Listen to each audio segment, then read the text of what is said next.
October Red is sponsored by SA Security. Maximum security, minimum fuss. Frame as well. Yeah, I'll move over to you. Are you in it?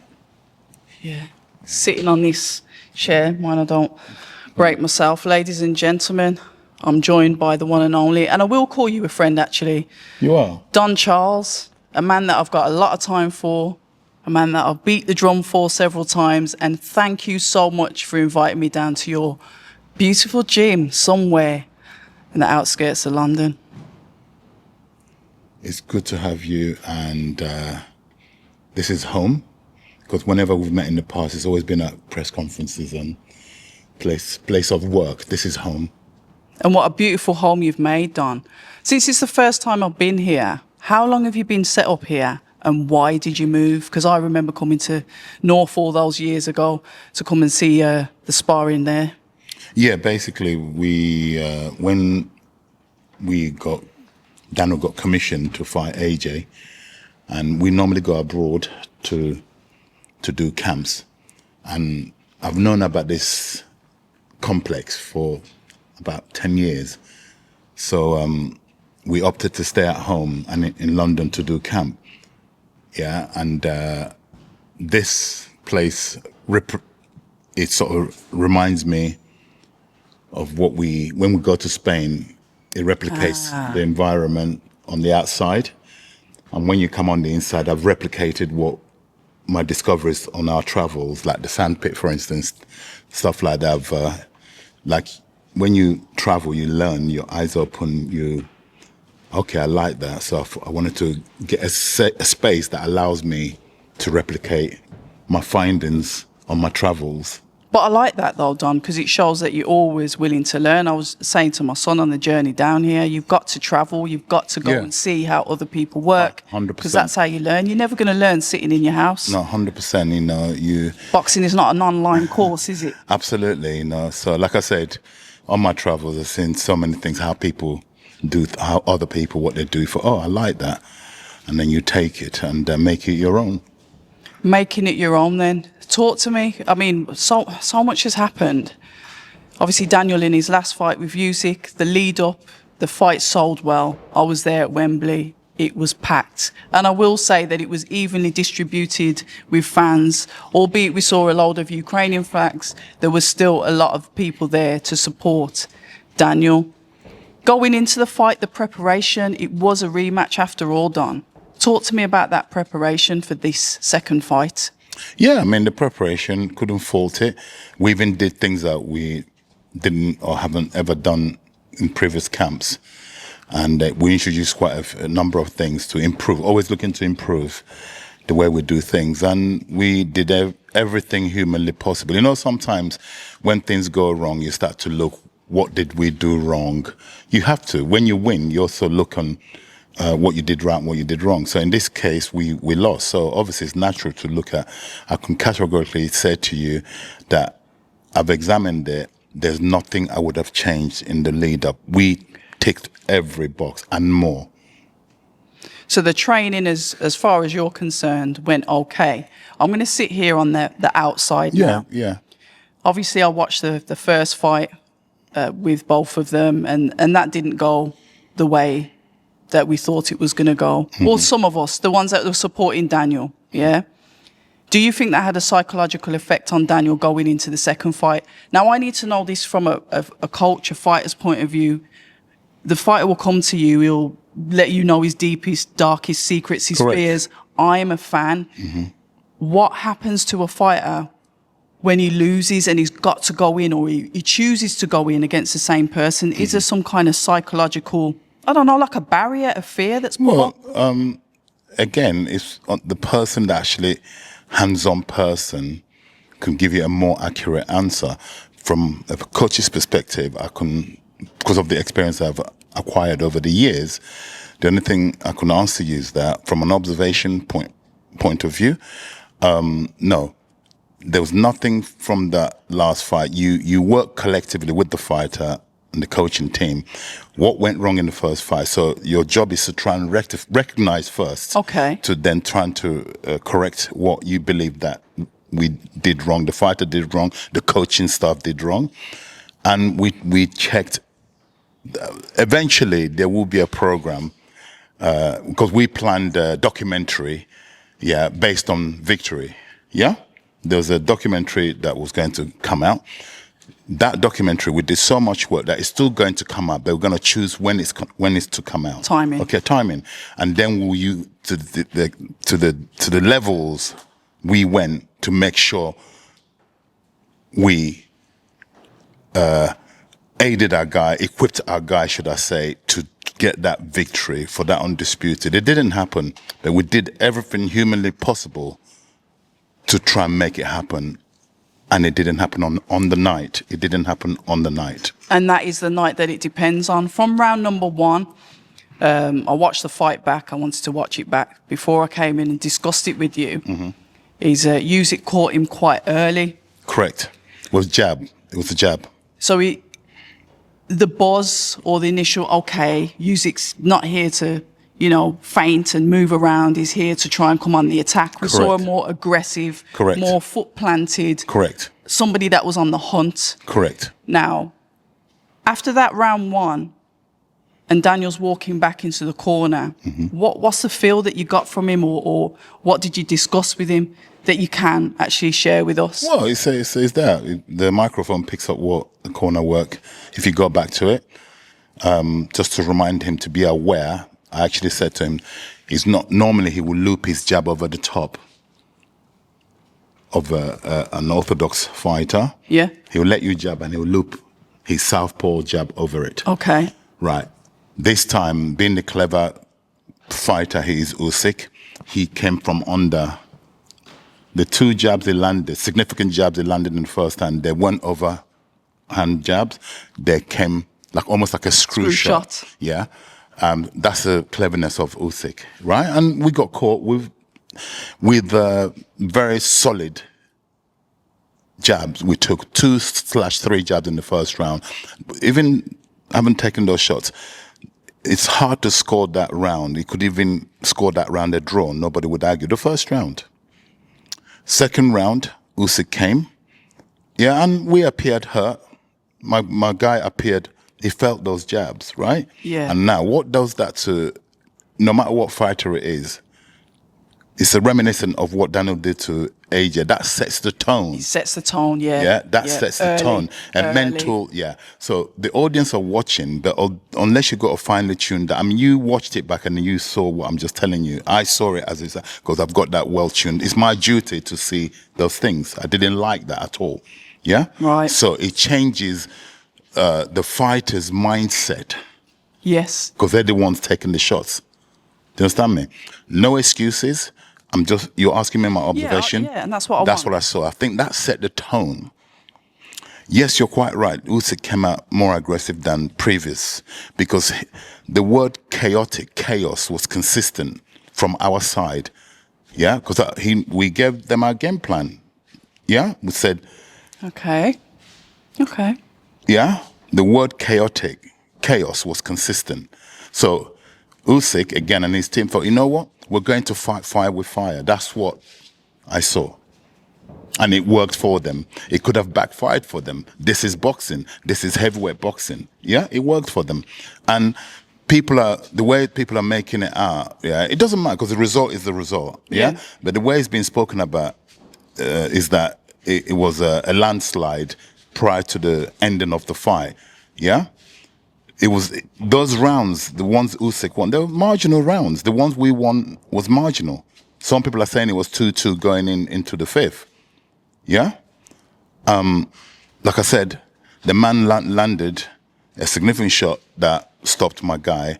That's what happens in boxing. That's what the paying audience pay. That's what they pay to see. Somebody's going to get, especially in the heavyweight division, they want to see people get knocked out, and they got their money's worth.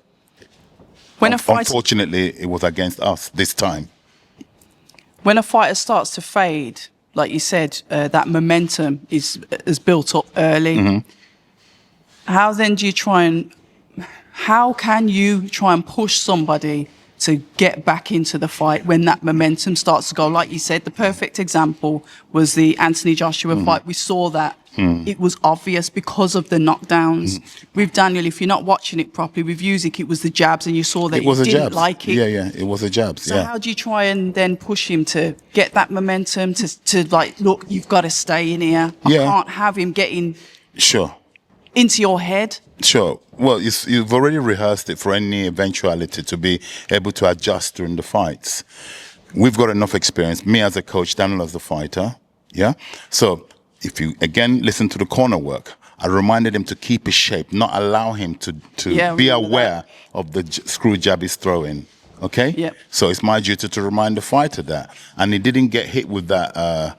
He didn't get hit with that. He might have taken another one of those jabs in the rounds leading up to the stoppage.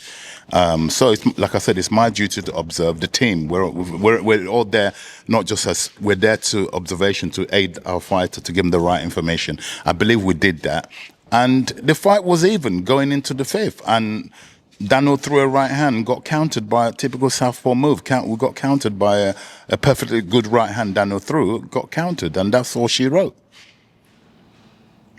When you see that, and we can go towards the ending of the fight, because like you said, some people had it 2-2 going into the fifth.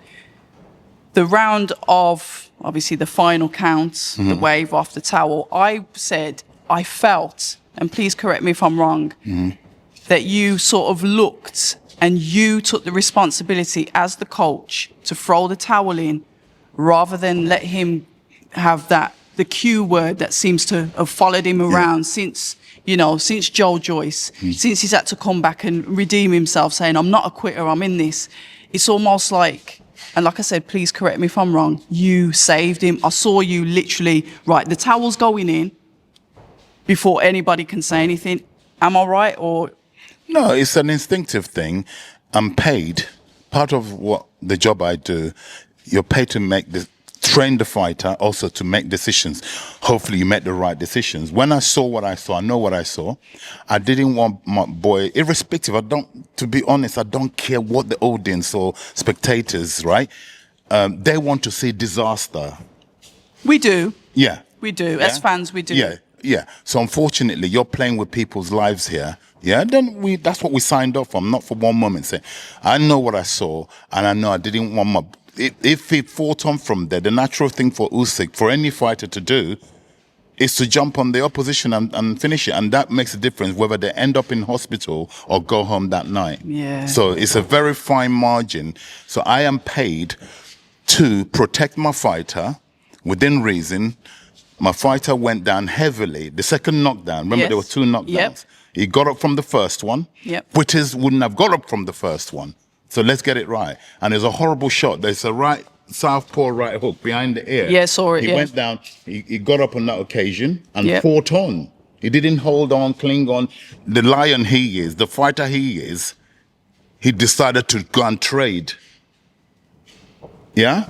Hence why he got countered. So it's very easy to sit on your armchair in your home or presently in the stadium. And what I'm actually disappointed, I forgive the audience because they haven't got the fine-tuned eyes in what we do. Yeah, is the ex-boxers and current boxers who have also sustained knockouts in their career using the word he quit. Shameful, disgraceful, and be careful what you put out into the universe because it has a tendency of coming back to bite you. I hope you're strong enough to withhold the avalanche of the power, the force of the universe. He got up and walked back to his corner. I think that's where the controversy started. Right. All right, it's devil's advocate now. Yeah, go ahead.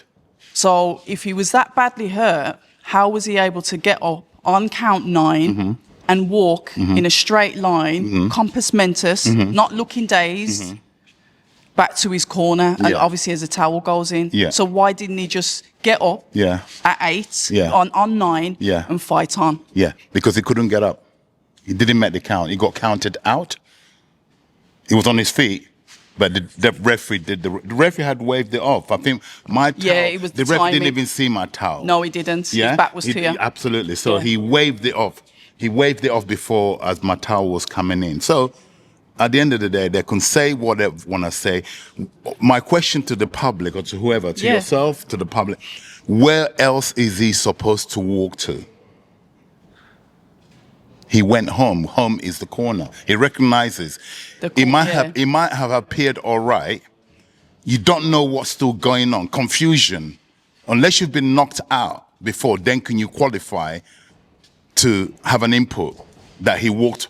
Where is he supposed to? I'm glad he walked back to the corner. At least he didn't wander off to a different, means he doesn't know where he is, which is quite dangerous. So I'm glad he walked back to his corner.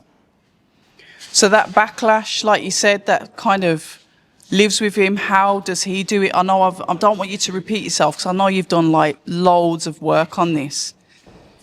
I've seen, you know, that you've had conversations with him. Everything's fine, because you know what people do. The next thing is, get rid of the trainer. Yeah. You've got to take it. It's down to you. Yeah. But no, everybody seems to forget the work. And like I said, I like to play devil's advocate. You've put in a lot of work with Daniel. And what I've noticed since he's been with you, and I've said this more than once, is his confidence, the way he speaks, just outweighed who he was before. Now, I understand that you'll give his father the credit, but I will say his father's been there from birth. You were there for the past 2 years. Yeah. So, and we saw a change in him. A lot of the backlash, and I, for one, don't like it as well, because I've said the same thing when there were too many voices in the corner with Tyson Fury versus Usyk. One voice. I don't like to see when Daniel's looking out the ring, when his head's turned. There's a reason for all that. There's a reason. Talk to me. Because people, again, I'm not saying you should understand something.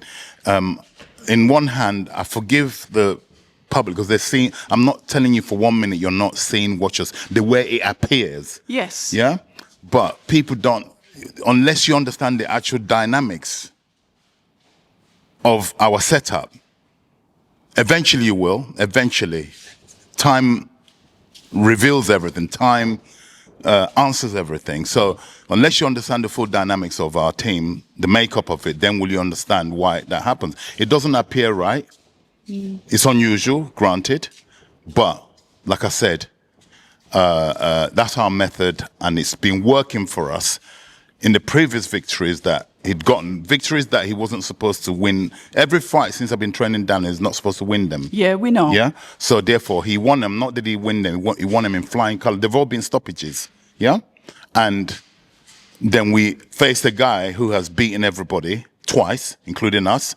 A guy who hasn't lost a fight in 15 years. So we have to credit Usyk. He has something to do with that.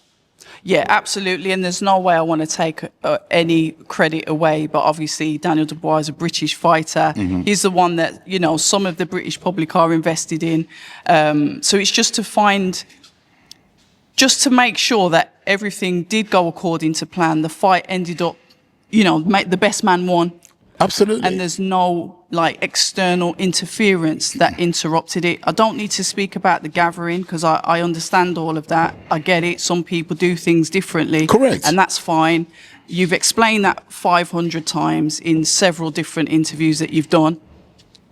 What I want to know is, what is next done? What is next for yourself and Daniel Dubois? What does he do now? When you go and have a bad day at the office in any profession, whether you're a city worker, whether you're a laborer, okay?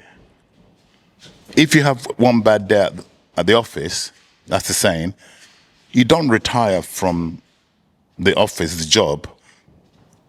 You go back and you carry on working. It's a job. He's a young man, age happens to be on his side. Yeah. If he was at a certain age where he should be considering retiring, then we could have that conversation. Maybe this is it. The young man is 27 years old. Look what he's achieved. Let's look at wherever there's a negative, there's always a positive. The positives here far outweigh the negatives. The positives, should I say, far outweigh the negatives. So therefore, we choose to follow the light and keep focusing on the positives. That's what we do, and keep marching forward. He's a man, 27 years old. What is it he hasn't won? He's won from southern area English, British, Commonwealth, European, multiple international belts, regular WBA champion, then IBF bona fide heavyweight world champion at the mere age of 27. Come on, be fair. And we trust in God, we trust in the universe, we trust in the work that we're doing. He's still a developing fighter because of his age. He's still learning and there's so much growth, yeah, and so much belief within himself as a fighter and the training staff, including myself, to be able to persevere, chasing our dreams. It's our dreams. You too have a dream, and I encourage all of you out there, chase your dreams because they can become reality. He's having a break now, I take it. He's just going to have some time off. It might be a bit presumptuous or, for me to ask this, but when do you think he'll be ready, and when do you think he'll start training again to potentially get ready to fight again? Because we want activity still. Absolutely. Like you said, he's 27. Yeah, absolutely. So the same, had a bad day at the office. What do? You go on holiday, like whether you're working in the city, yeah, you go on holiday for a break like a normal person. You come back from your holidays. He's due back Saturday, just coming, right? Okay. And he will resume business as usual. And Don Charles is in that picture. Don Charles is part of that team. I believe so. I don't see why not. I mean, again, this is what... Look at the positives. Why should the fighter get rid of me? Why are you encouraging the fighter to get rid of me? Yeah? If everything internally, you don't see what we do day in, day out. Okay? You don't become a bad fighter overnight, and you certainly don't become a bad coach overnight. Yeah? So feel free. Like I said, you're throwing stones at the wrong man because they bounce off of me. So mindful. Make sure you're not living in a glass house because those stones will come rebounding and do some damage to you. When he comes back and he has his rest and he gets back into it, activity, like I said, is key. He doesn't want to stay out for too long, get dormant, because then it's almost like you're starting a fitness routine all over again. Yeah. You put on 10 stone, then you got to lose it and start again. He's never been like that. He's a very disciplined individual, really, inside and outside the ring. He's very, very disciplined. Obviously, it's down to his promotional company, obviously his management team as well. But when you look at it, when would you like to see Daniel back out? Because so much is going on in the heavyweight division, as you know. ASAP. Also, we haven't actually had the meet. When Daniel comes back off holiday, then we'll go to Frank Warren and George Warren, sit down, the whole team, the father, hear them, because after all, Daniel signed to them. So I'm not at liberty to make decisions like that till we've had a meeting that's pending. So hold tight, watch this space, because this young man, like I said, is only young, So we got big plans. And if God says our plans is going to materialize, we're going to, as humans, work towards it.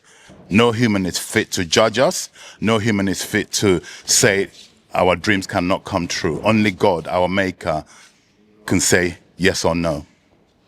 Moving on then, I've got to ask you about Tony Yoka, who's recently signed with Frank Warren, Queensberry. Interesting. Because I know he's with you. I know he's been working with you behind the scenes for a bit now. I've seen him turn up to a few press conferences as part of the POG team. Interesting, because obviously the one of his fights that I remember, the one that stands out to me, is the one with Martin Bacoli. Mm-hmm. Obviously, he was with a different trainer there. Virgil Hunter. He was with Virgil Hunter. Didn't really work well with him, and I almost thought, is Tony at the end of his career, is he another Olympian that's probably, done all of that in the Olympics, been a medalist for his country, turned pro? It's not quite the same for him. It doesn't fit everybody. Mm-hmm. And you decided to take him on. Don, why? Why? Because if it's meant to happen, the way he ended up with me, then that's God's work, that where else am I going to get an Olympic super heavyweight gold medalist? And the way he found his way to me, that's the way it was planned by God. So I've seen what I've seen. No disrespect to the French. They're not known for producing heavyweight boxers historically. Okay. Well, yeah, true. They thought they could do it, and they've done, no disrespect to them, they've done the best they can do with the Olympic super heavyweight gold medalist. This guy's got so much.